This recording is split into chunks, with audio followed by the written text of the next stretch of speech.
penolakan dari masyarakat. Bagaimana tidak, harga BBM subsidi yang sudah lama tidak naik, ini dinaikkan oleh pemerintah dan juga Pertamina. Kenaikannya pun juga cukup signifikan sehingga membuat masyarakat kecil merasa khawatir akan berimbas kepada bahan pokok lainnya. Untuk mengetahui situasi lebih lanjut, sudah ada Cut di SPBU Sukun yang akan mewawancarai salah satu narasumber. Pemerintah resmi menaikkan BBM sejak Sabtu 3 September 2022 pukul 14.30. Dampak kenaikan harga bahan bakar minyak terus dirasakan warga. Sejumlah pengendara mengeluhkan antrian di stasiun pengisian bahan bakar minyak yang padat.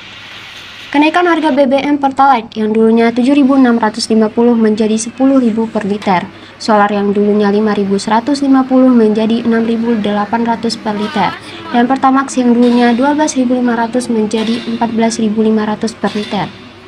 Masyarakat berharap agar pemerintah menurunkan harga BBM kembali normal. Baik, saya Nadia dan saat ini sedang berada di SPBU Sukun ingin mewawancarai salah satu narasumber yang ada di sini.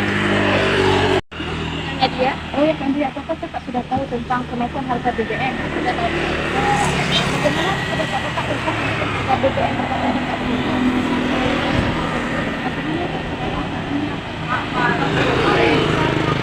Kalau harga BBM harganya naik, otomatis harga bahan pokok lainnya juga naik. Oh baik, terima kasih Kak. Nah, saya Cuk Nadia dari SPBU Sukun melaporkan kembali ke Rizka. Terima kasih Cuk Nadia telah melaporkan keadaan di SPBU Sukun. Saya beserta tim undur diri, sampai jumpa.